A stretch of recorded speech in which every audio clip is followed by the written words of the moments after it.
Did you know New Zealand only has one theme park, Rainbow's End? While small, located in Auckland at the top of the North Island, it's actually a surprisingly solid park and very charming. I've been there a few times in recent years, with my last visit being in February 2026. A lot had changed since my last visit. The first noticeable inclusion was right at the entrance, a little outdoor museum, showcasing artifacts from rides, both open and closed. I wish more parks did this, was great to see. Here's the park map, pretty small, with an interesting layout, lots of dead ends, a bit hard to get around for new visitors, but these maps really help. I like how they all have these mystery wheels you can spin to decide your next attraction. Hey, it's like that Sir Mid's wheel. So, rides, what do they have? Well, for the park size, there's a decent selection. A lot from Zamperla, including a power surge, a disco, and a frisbee, Stratosphere. This one has both a mild or thrill version, with only the thrill version going upside down. I like when rides have this option, though it does significantly add to the queue time, so it's a bit of a double-edged sword, especially depending on operations. How were they, by the way? Well, not too bad, not world-class or anything, but it was perfectly acceptable, with a mix of both friendly and mildly disinterested staff. What about other rides? There's an outdoor bumper boat ride that's pretty cool, basically a doldrums on water where you steer real petrol-powered boats.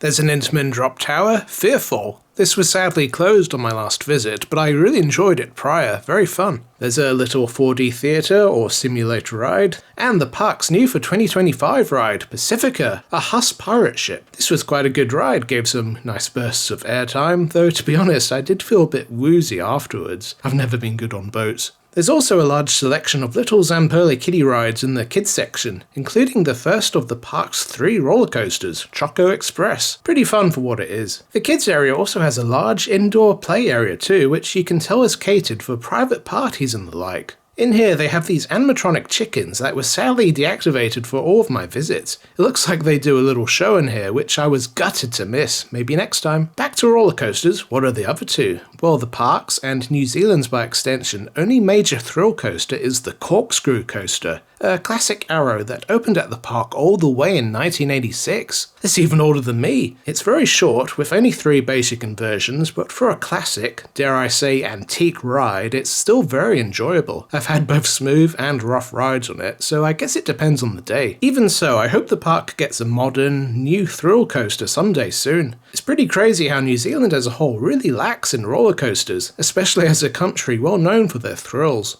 I think a Vekoma of some kind would be a good fit for the park, as they're really solid rides that shouldn't break the bank. Now, the third coaster is a special one. It's Gold Rush, which opened in 1995, and this thing was actually custom made by the park. Therefore, it has an interesting layout, like the lift hills at the end of the ride. It's also mostly a dark ride, taking place in surprisingly well-themed scenes that honestly give a lot of the rides in Australia a run for their money. And the ride experience? Well, it's an experience, I can tell you that. It's basically like a wild mouse coaster. You sit in cars and go around tight turns with lots of lateral forces. On my last visit it was pretty quiet, so we just sat one per row, and without anyone on our sides to block us, we got tossed side to side, which gave for a hilariously rough ride, but not in a bad way, It was just pure madness and a lot of fun. I haven't laughed that much on a ride in years.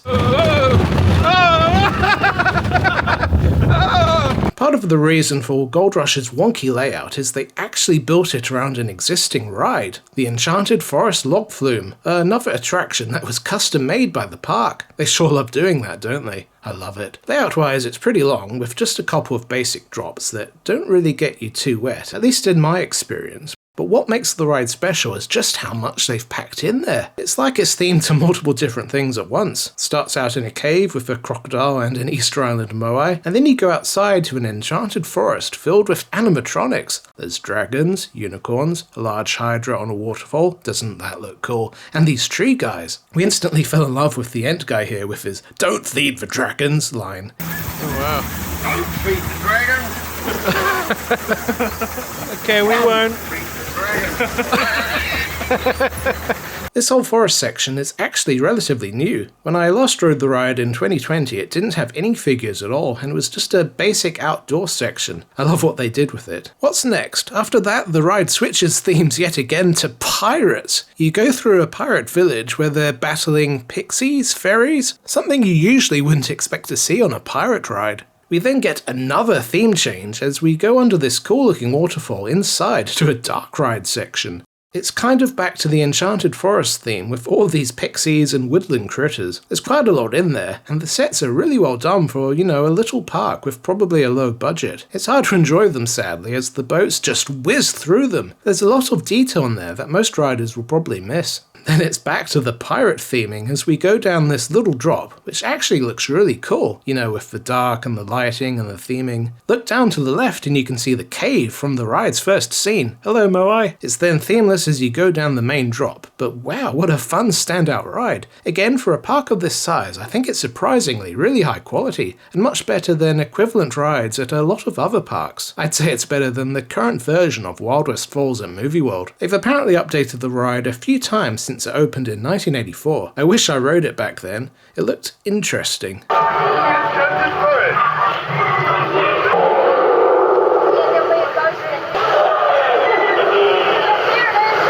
The park has lots of little surprises spread around it. There's bits of theming here and there, like this dinosaur sitting in a cage, a western town where you can pan for treasure, and an animatronic octopus. Oh yeah, speaking of which, one of the other rides is Deep Dive Dodgems, a recently re-themed bumper cars ride that has this amazing underwater theme. It was so atmospheric in there and looked great, all pretty much done by lighting. It just shows what you can do on a limited budget, and that shouldn't be an excuse for mediocrity. This ride really proves that. The park usually isn't open at night, but throughout the year they sometimes have night events, and we were lucky enough to visit one of them. It was separately ticketed. We had to leave the park at closing time and re-enter an hour later, which was a bit weird. There was a lot of heavy security for the night event, so that may have been a reason. We just went to the Denny's across the road at the park's recommendation, which was definitely an experience.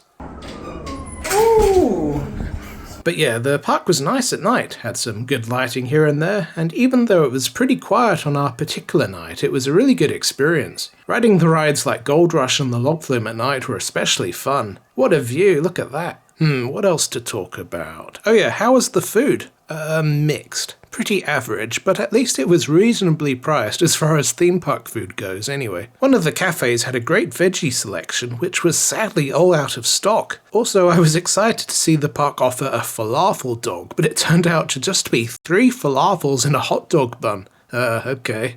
How was the merchandise? Pretty good overall. Not sure why the gift shop had these weird Kung Fu pandas. I didn't buy anything myself, but as someone who's used to the awful offerings at the Gold Coast parks, it was great seeing park and ride-specific merchandise. The t-shirts had some really cool designs, but sadly all of them were marked with Crate in huge letters, which I believe is a New Zealand clothing brand. This kind of ruined it for me, as I probably would have brought a couple if the branding wasn't that freaking huge and intrusive. Oh well. What about ticket prices? At the time of recording, it's 80 New Zealand dollars for adults. Not terrible, but not fantastic either, considering what's on offer. They do have a cheaper spectator pass though, if you don't want to ride anything, which is great, and something I wish more parks offered. So, overall, a surprisingly good park. Small but sweet, Good selection for the size, with some very charming attractions. If it was cheaper, I'd recommend it to anyone visiting Auckland, but at the current prices, maybe only if you're heavily into rides, as there's not a ton to do otherwise. Or if you can get a good deal somewhere. Maybe pop in for one of their night events, which are much better priced.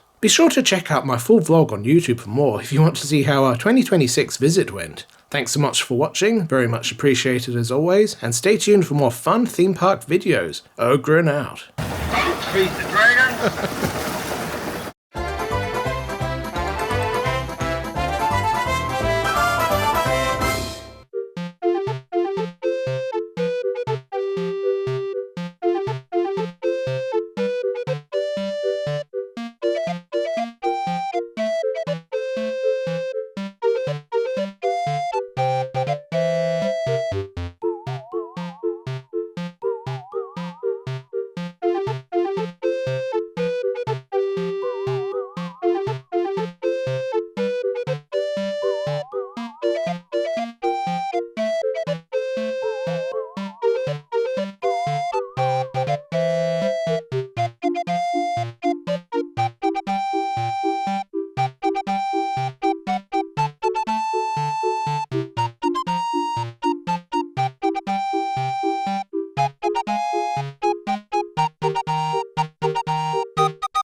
Hey Muffin, did you enjoy watching that Rainbow's End video? Yes, I did!